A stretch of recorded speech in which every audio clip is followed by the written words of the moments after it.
Dice el antropólogo Julio Caro Baroja que el hombre que cultivaba antes la artesanía, el trabajo familiar o de grupo, podía estar dominado por otros hombres más fuertes, pero él dominaba su trabajo.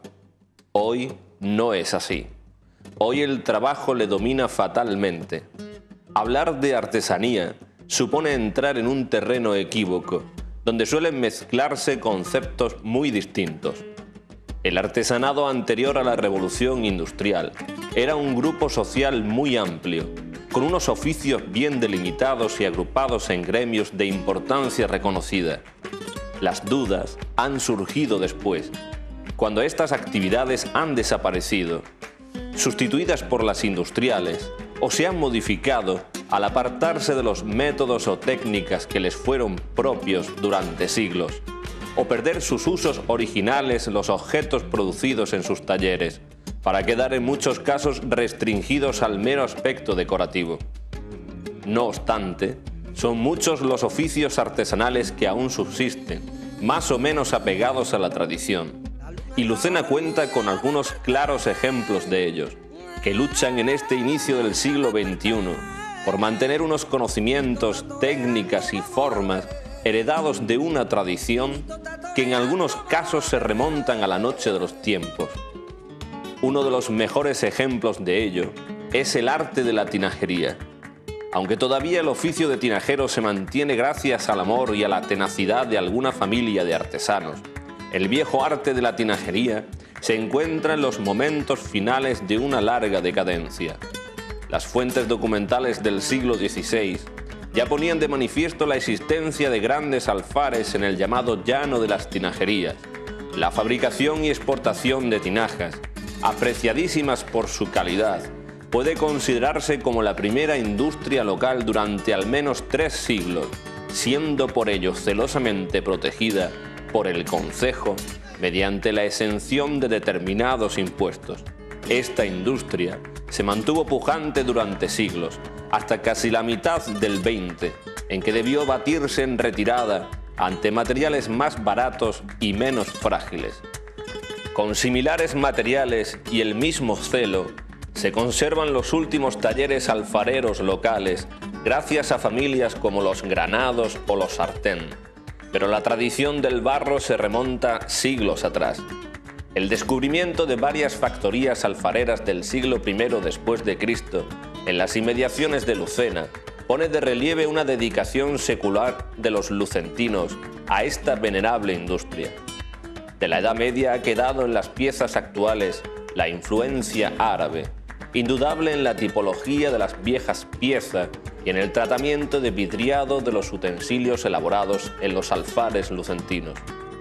Depositarios de una tradición respaldada por los siglos, todavía hoy varias prestigiosas familias de alfareros mantienen con una dignidad perfecta una artesanía propia y diferencial,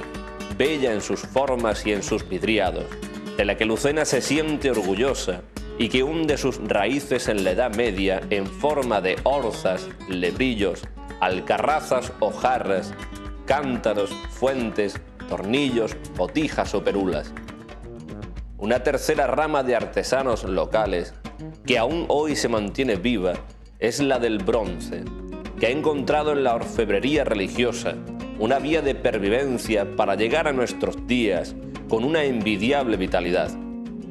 Aunque las noticias fehacientes sobre la existencia de velonerías, denominación para los talleres broncísticos lucentinos, solo se remontan al último tercio del siglo XVIII, es indudable que este elemento fundamental del ajuar doméstico ya se producía en Lucena con mucha anterioridad, exportándose junto con otros utensilios de uso común, elaborados tanto en bronce como en latón o cobre, capuchinas, almireces, braseros, chocolateras o alambiques para la destilación de aguardientes. De toda esta tradicional industria, el velón constituye uno de los símbolos definidores de Lucena, formando parte esencial de los elementos que la identifican, especialmente en relación con uno de los aspectos más tradicionales de su producción industrial. Durante el primer tercio del siglo XX, con la implantación de la luz eléctrica, el velón se transformó en un elemento decorativo al que se incorporó el nuevo sistema de iluminación. La ciudad de Lucena, populosa desde el primer tercio del siglo XVI, precisó también de artífices carpinteros, tanto para la construcción de edificios en los que cobijar el enorme aluvión de repobladores, como para la elaboración del entonces escaso mobiliario doméstico. Los artesonados de las parroquias de San Mateo y Santiago son las primeras muestras importantes de la labor de los carpinteros locales. Después vendrían los retablos. El siglo XVIII puede considerarse un siglo de oro para el gremio de la carpintería local, básicamente destinada a dotar de mobiliario las casas señoriales, las iglesias conventuales y las ermitas. Pero la artesanía y la pujante industria del mueble lucentino no pueden ser comprendidos sin los talleres de José María García, verdadero punto de partida del desarrollo del arte mobiliario y la industria del mueble lucentino actual. El desarrollo turístico de la Costa del Sol a partir de 1970 y la necesidad de surtir de mobiliario las nuevas infraestructuras de albergue que el turismo requería,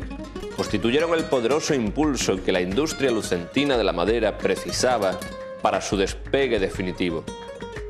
Como oficios artesanales, pueden también considerarse la producción de vinos y aceites, de profunda presencia en la sociedad lucentina a lo largo de los tiempos, y que aún hoy siguen produciéndose, manteniendo las formas y procesos de producción naturales de antaño. El siglo XVI trajo para Lucena, gracias a la calidad de sus vinos, una fuente de fama y de ingresos, pues su calidad los hizo aparecer con frecuencia en las mesas reales y aristocráticas de la época. Los demandados caldos lucentinos fueron elogiados por Lucio Marineo Sículo, situándolos entre los mejores vinos mediterráneos. Enmarcados actualmente en la denominación Montilla Moriles, la gama de los vinos lucentinos abarca desde la alegre ligereza de sus finos, transparentes, con leves reflejos verdosos, de sabores florales y afrutados, con tendencia hacia un exquisito suave amargor, pasando por los densos olorosos, de hermoso color topacio, los viejos plenamente aromáticos o la caricia de los dulces, de cobrizos relumbres. En cuanto al aceite, Lucena sigue siendo en la actualidad uno de los municipios de España con más olivos en su amplio término municipal. La variedad hojiblanca o casta lucena extiende las hileras de su verde plata como un mar interminable de olivos hacia los 4 puntos cardinales del territorio. Árboles delicados, a pesar de su aparente rudeza, tras las labores, los olivos esperan el momento de la cosecha para que, recogidos sus morados frutos y llevados a las almazaras, comience el duro trabajo de los empiedros y las prensas, a fin de extraer el dorado tesoro de unos aceites de gran calidad, renombrados en todo el mundo desde los más remotos tiempos. Exportados por los romanos, cultivados y apreciados por judíos y árabes y cristianos, fueron calificados en la segunda mitad del siglo XVII por el viajero italiano Cosme de Médicis como uno de los más famosos aceites de Andalucía. Hermosamente dorados, finos, de suave y exquisito paladar, con un delicado y original aroma frutal en su fondo, los aceites de Lucena, ganadores de gran número de premios y distinciones en innumerables ferias, exposiciones y concursos, se hallan próximos a conseguir una denominación de origen propia. No son estas todas las artesanías presentes en la ciudad, pero sí las más significativas. En un pueblo conocido por su laboriosidad,